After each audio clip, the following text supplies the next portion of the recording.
Hey guys, my name is Jordan Gingao and I want to welcome you to the USFtv office and the first episode of USFtv News. Been a long time coming, been lost in the night, learned how to do the Dougie with the devil in the moonlight.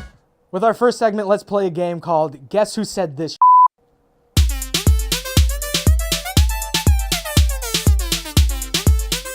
Alright, can you, the viewer, guess who said this quote?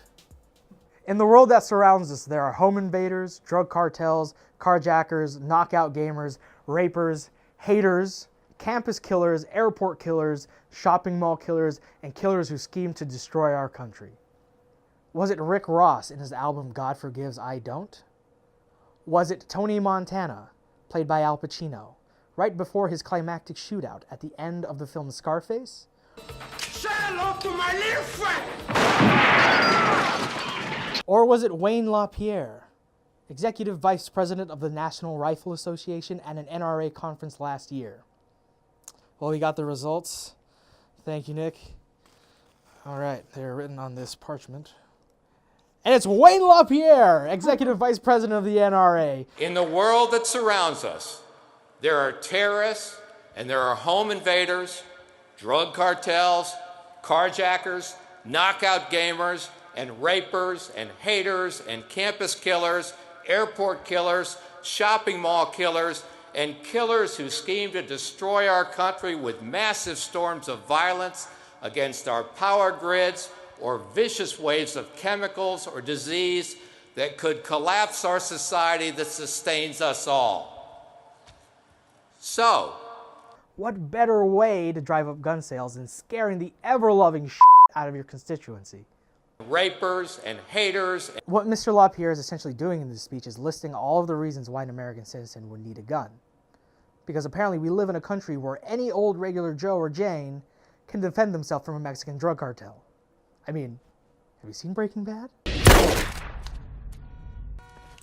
Looking back, how could it be Rick Ross? I mean, the guy raps about eating lemon pepper hot wings 50% of the time, and he's a big advocate for eating pears. I eat pears now and shit like that. Shout out to all the pear. And even though Tony Montana was high as the International Space Station after snorting down a mountain of cocaine, he wasn't crazy enough to say this in public. You're all a bunch of fucking assholes. I mean, why, according to the NRA, is it the duty for U.S. civilians to defend themselves against terrorists, mass murderers, and haters?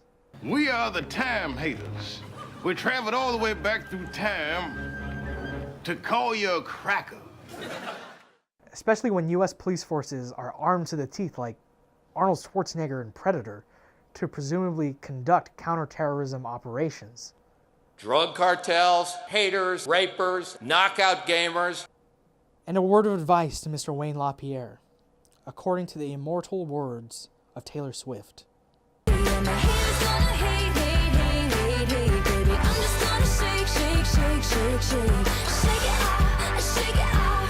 Not only America's sweetheart, but giving salient advice to overzealous aging white males around the world. In the aftermath at the incidents at UNC at Chapel Hill, where 3 Muslim students were shot and killed in the school's parking lot, in what many are led to believe is a hate crime, when we let those in power utilize a rhetoric of anger, fear-mongering, and paranoia when it comes to talking about guns, how surprised can we be when we see news of people being killed in colleges, high schools, and elementary schools?